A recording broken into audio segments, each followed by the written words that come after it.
So let's talk about the announcements that were made by President Trump when he was sitting alongside Mark Rutte, the NATO Secretary General, earlier on in the White House. He confirmed a deal had been made to sell weapons to NATO. We are going to be sending them weapons, and they're going to be paying for them. The United States, will not be having any payment made. We are not buying it, but we will manufacture it, and they're going to be paying for it. So in a nutshell, we're going to make top-of-the-line weapons, and they'll be sent to NATO. NATO may choose to have certain of them sent to other countries where we can get a little additional speed, where the country will release something and it'll be mostly in the form of a replacement. And there was an ultimatum from the president for Vladimir Putin. But we're very, very unhappy with him, and we're going to be doing very severe tariffs if we don't have a deal in 50 days. Tariffs at about 100%. You'd call them secondary tariffs. You know what that means. Now, listen, I asked Rousey's Tom Keating about those secondary tariffs and his take on them. It's pretty hard to understand what on earth he was talking about. But yes, I think your assumption is correct because, I would draw a parallel with what Lindsey Graham and co have been cooking in the Senate.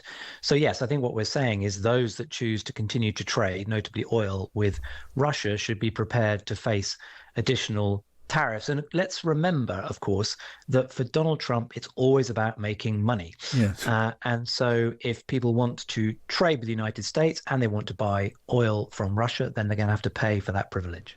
So fascinating stuff. I mean, a threat to sanction countries, or rather to hit tariffs on countries that trade with Russia, including buying Russian oil. That includes China, remember, with a tariff rate of 100%. That looks like a pretty dire threat. But here's the thing. The Russian markets seem quite relieved. The ruble has gained. The Russian stock market has gone up by 2.5% since the threat was made. They seem to be saying, look, we've got 50 days here. It could have been much, much worse. And maybe over 50 days, we maybe boot it off to another 50 days. Who knows? Well, look, let's all of us, Adam, Joe, talk to Gavin Bade from the Wall Street Journal, the trade correspondent there, and get his take. Welcome to you, Gavin, as always. Hi, John. Great to be with you. Gavin, give me your take on, when it comes to the missiles, which is obviously going to be a big, big help to Ukraine, but the threat of tariffs, secondary tariffs on countries doing business with China, it looked like a pretty stern threat at first hearing, but the markets, they take some relief, it seems, from that 50-day ultimatum period. Tell me, what do you make of it? It's very difficult to know exactly what President Trump meant with these comments. We've got some conflicting comments from the White House and administration officials since then. So, as you pointed out, Trump said 100% tariffs on Russia, and then he called them secondary tariffs. Well, typically, secondary tariffs would be applied to another country. Yes. Like if you are doing so, perhaps as your previous guest said, tariffing countries that still trade with Russia. But Trump never said that. And so after that press conference, Commerce Secretary Howard Lutnick was talking to reporters outside the Oval and said, well, that could be the case. Just like we have threatened to tariff countries that take Venezuelan oil, we might tariff countries that take Russian oil. Yes. But he didn't. He said, we have tariffs and we have sanctions in our toolbox. He didn't commit to one. Yeah. And since then, I've heard separately from a separate White House official that Trump actually was talking about sanctioning Russia and not tariffing him, right, and not tariffing that country. So I'm not really sure they've got all their ducks in a row here. And certainly there's not any written policy ready to go. I think this is mostly just him upping the ante in a very vague sense that we will do some sort of economic sanction if you don't straighten up and at least cease the conflict in Ukraine. Imagine making a threat like that without being at all clear on what you actually mean. I mean, Gavin, we did, though, see the president talking about this secondary tariff rate of 100% in the same breath as Congress's 500% rate. Now, that is very clearly aimed at secondary countries like China, like India. And from that, it sounded as if he saw them as one and the same instrument, just coming from different directions at different times.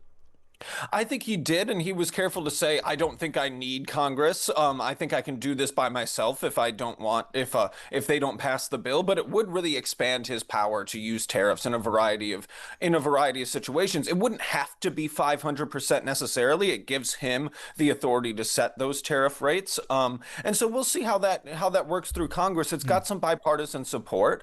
But I think, even if it doesn't pass, you could see Trump try to do something unilaterally. He doesn't really care much for the separation of powers to begin with. Yeah, I want to bring in Adam and Joe, but before we do, just for more clarity, the president also spoke about that bill in the Senate. Lindsey Graham is one of the big sponsors of the bill. He said that he expected that to go through with bipartisan support. So that is very clearly the kind of secondary tariff we're talking about, which would hit China.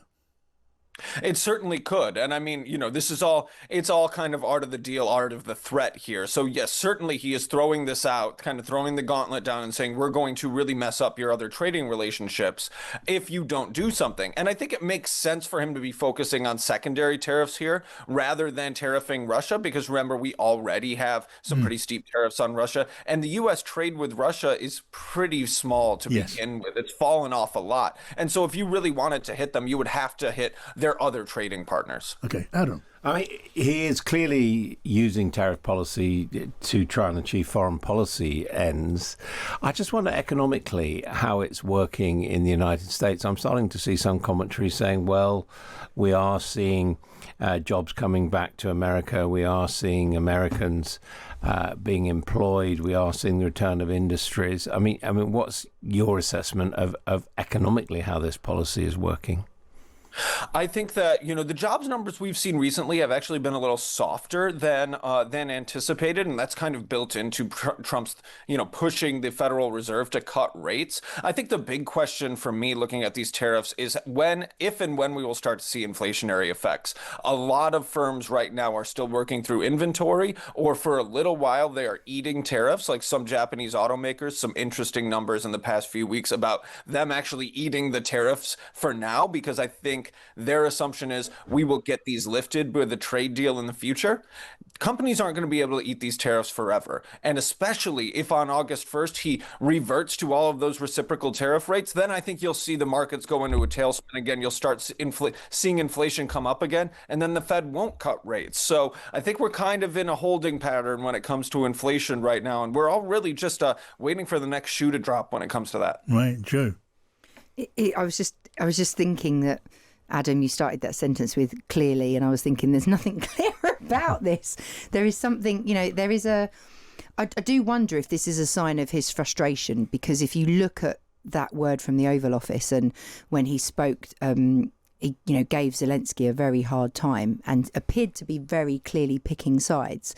It does feel now like he picked the wrong side, which the rest of us sort of knew, but it feels like the penny's finally dropped for Trump. And I wonder how that's going to sort of go down stateside, and how Trump will sort of dig himself out of the fact that he picked the wrong side on this in the first place, when he certainly shouldn't have been picking sides, but if he was, he got the wrong one. Yeah, and Gavin, just on the arms side of this, of what we heard today, it's been trailed for some days, but there are going to be a number of Patriot missiles on their way to Ukraine. Some are going to get there very, very quickly, because America are sending, or will over time send Patriots, or sell Patriots, be clear about that, to NATO members. And some of those NATO members have Patriots in their arsenals, and they can send them very quickly to Ukraine. But I spoke to Igor Novikov, advisor to President Zelensky. He thought that was a game changer, Gavin, in the defense of Ukraine. That is exactly the kind of weaponry they need so badly. Yes, absolutely. And I think this is another pretty stunning reversal from the Trump administration. I mean, we're just a few days ago, we were reporting that they were going to pause all arms shipments to Ukraine. And I think this just goes back to like the central tenet of the second Trump term here, which is that he wants control and power over each and every situation. It's the same thing with these trade negotiations as it is with this. It's less about the policy outcome than him being the one who's in control and has power. So why is this happening? I mean, it's hard to get in his head, but it's clear that he is not happy that Putin is not listening to him. That's really what he comes back to each time is, I talk to Putin, we think that we have a good call, and then they launch the missiles. He's being defied by Vladimir Putin, and that is really what gets stuck in his craw. That's really what he doesn't like. And so maybe that more than anything else, more than any sort of geopolitical policy outcome that he hopes to see, it's just that Putin's not doing what he says, and that really makes him angry. What about a possible alternative explanation that he needs to change the conversation away from the Epstein Files because that has riled so many in his base? He'd much rather be talking about Ukraine and tariffs than he would be talking about the Epstein Files or whether they exist or not. Certainly, I think it's a welcome distraction for him. But when it comes to the MAGA base, they also don't like arming Ukraine. They think that we've spent way too much money over there, and they don't. Most of the people who are worried about the Epstein stuff are also his part of the base that's pretty isolationist. And so I think if he, it's probably a welcome distraction. But I don't know if they are, if they're really coordinated. But as John's already pointed out, and as Trump himself, the president, pointed out, this is a shakedown. I mean, this is war profiteering. This is not America in its generosity supporting the Ukrainian war effort. It's America effectively selling weapons to the Germans to give to the Ukrainians. So it if you like, it's a shift possibly towards supporting Ukraine, but it's absolutely no skin off America's back because America's making money out of this, right? I mean, that could be sold to the base, couldn't it? It's America first in that sense, just like the deal over rare earths that was done earlier on. Absolutely. I think that is how he will try to sell it. I don't think that that's, that much of a break in precedent as to how, the U.S., hawks its armaments all around the world. But certainly, we remember Lend-Lease in this country. Don't we? Yes, exactly.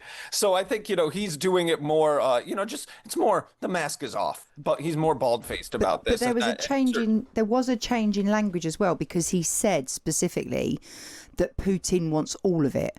There was a change in language where he said about Putin wants all of Ukraine. There was something quite telling in that, which was almost a sense that the conversation has shifted from, I want a bit, I want to keep this, to actually Putin is not even getting to somewhere where Trump feels there is even a deal that could be struck. It did seem that he was sort of trying to be quite specific about Putin being potentially sort of unreasonable, which felt to me that was a sort of a very much an upping of the ante, sort of the language against Putin. So, potentially giving his base a reason to understand why he's going much harder and why he's therefore taking this position.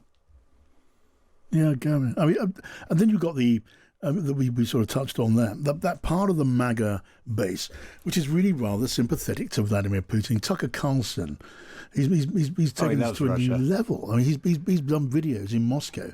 I mean, just proclaiming the value of a Big Mac burger in Moscow and the price of groceries, as if the average Muscovite isn't paid a fraction of the average United States city dweller. I mean, is that going to be a problem? Because, Gavin, I think you made the point. He does have such a grip on his base that he can live with a certain amount of dissent of Donald Trump, can't he? I think he can, and I think most of the MAGA base will, quickly forget about these foreign policy issues if he can keep the focus on, on all of these immigration raids, on the kind of domestic political transformation he's trying to make. Most of them fall in line pretty easily. But I do think you see some cracks starting to show, especially like with the Epstein stuff. Then you add this foreign policy stuff on top of it. And then a lot of the more isolationist people were not very happy with him striking Iran. So he can turn a number of those people, but certainly not all of them. And every time he does one of these things, you can see that, certain people start to get peeled away from that coalition. Yeah. And so it's just the difficulties of governing, I suppose. But even in the MAGA base, if the time comes when he actually has to carry out, or does carry out, this ultimatum of secondary sanctions, as we interpret them as being, on a par with the Senate's secondary sanctions, 100% tariff on sales on goods with countries trading with Russia, 100% on oil, for example, that's going to take oil out of the market, and that's going to put gas prices up enormously in America, and that's going to hit an enormous part of the MAGA base. You're talking about inflation being at a kind of tipping point. That would kick it way over the edge. And I think you just imagine returning to the world of 100+ tariffs on China, a virtual trade embargo on China. That is when you had, CEOs coming to Trump and saying there's not going to be anything on the shelves at Christmas, And so that is why, and Trump very quickly after hearing those after hearing those those warnings, did end up backing down. And you saw the chaos in the bond market that had an impact as well. So I can see him softening his stance on this in the next 50 days. I have to say, I don't think we're going to see 100% tariffs on China again, at least not for an extended period of time. But I've been wrong before. Well, one of the foreign exchanges and the investors in the Russian stock market seem to agree with you. I mean, Gavin Bade, really great to get you on. Thank you for your thoughts.